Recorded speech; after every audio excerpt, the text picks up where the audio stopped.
Hey everyone, Regal Reviews here. It is White Rice Wednesday, which means time for my Survivor recap. So, to recap on tonight's episode, I missed the first 2 minutes, but from what I saw, the tribe, you saw a lot of people talking with each other and forming, it looked like genuine bonds. Like, Jesse said how he had to learn Spanish, and Owen said how he had to learn Korean because he was adopted, so the language didn't come naturally to him. So it's nice when you have people that may not have the same exact story as you, but you have those similarities, and those are the things that can build those relationships, have you connect with people. The big talk tonight was basically this alliance of 7 versus 4, and I personally don't think it's necessarily an alliance of 7. I think it's more of a voting block, because just because those 7 voted together last tribal council doesn't mean they'll vote together the next one.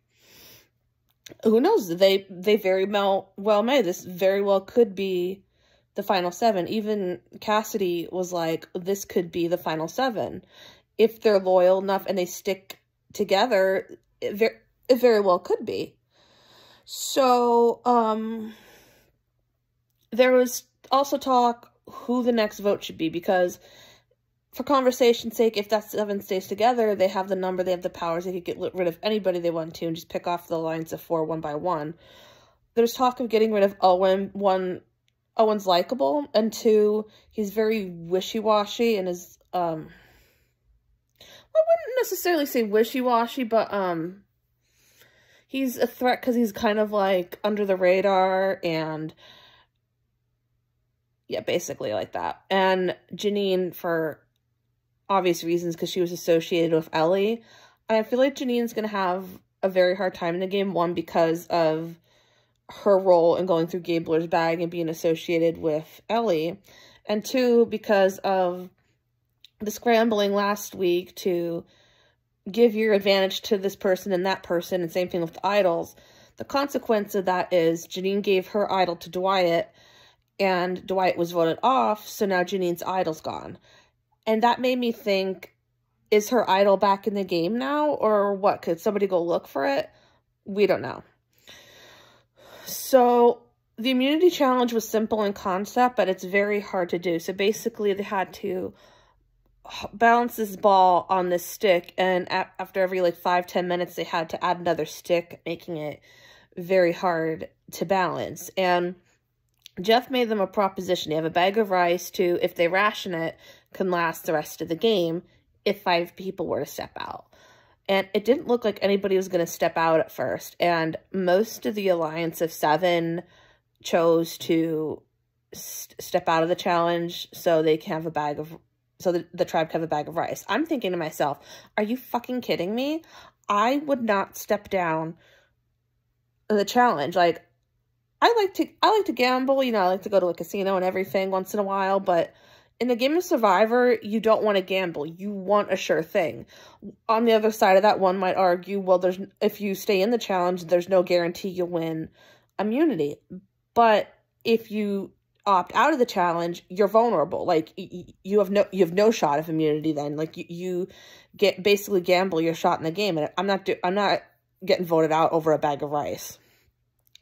So it ended up coming down between Cody and Owen, and it ended up being Owen that got immunity. So congrats on that challenge, Owen. That's amazing. And he even, I actually connected with Owen in a way, because when he got immunity, he said, how he used to watch people like Terry Dietz and Kelly Wigglesworth, and how he dreamt one day to have that immunity necklace on his neck. And I think a lot of us Survivor fans can relate to that, because, I've been watching since season 1. My earliest Survivor memory was Tina beating Colby in the Australian Outback. And, you've been watching the series for years, and many people are strictly just fans, but then you have other people that are fans who dream for an opportunity to go play this amazing social game. And to be able to live that and then be that hero to somebody else, that's just a beautiful thing. So you get back to camp, and it's all about this vote's going to be crucial because this person's going to go to the jury.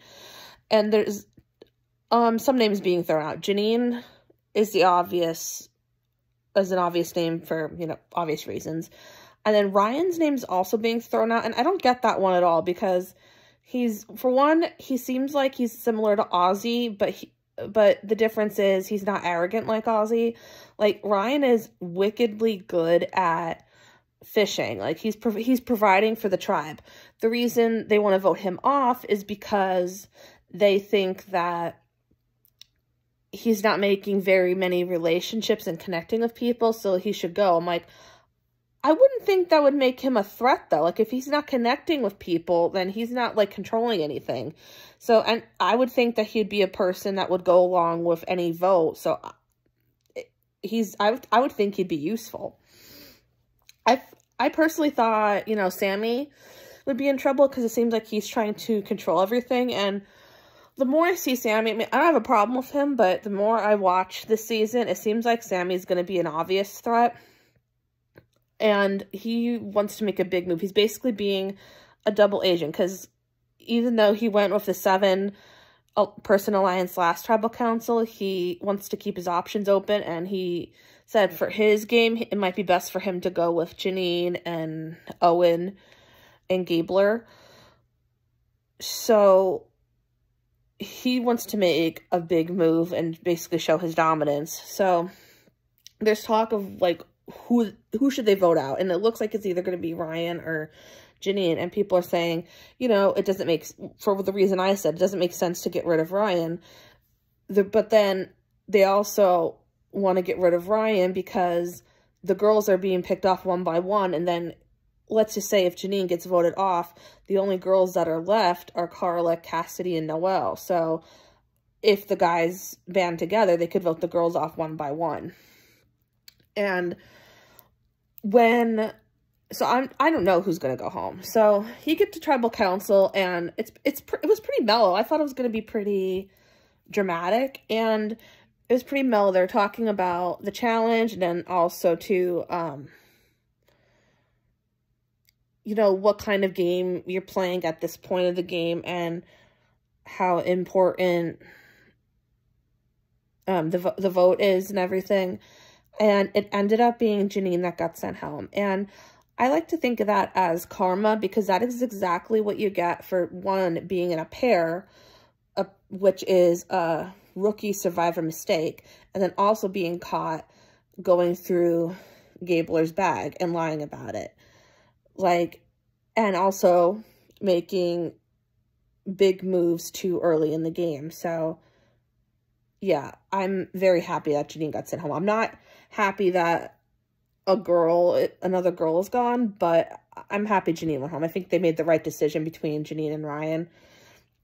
And next week's episode, it seems like there's more scrambling, that people seem to want control and they want to make big moves. And yeah, basically another day in the world of Survivor. So yeah, it was a good episode. You know, I'm really enjoying this season. Comment down below what you thought of tonight's episode. If you guys want to check out Survivor, it is on Wednesdays, 8 p.m. on CBS, or you can live stream it on Paramount+. Until next time, stay regal.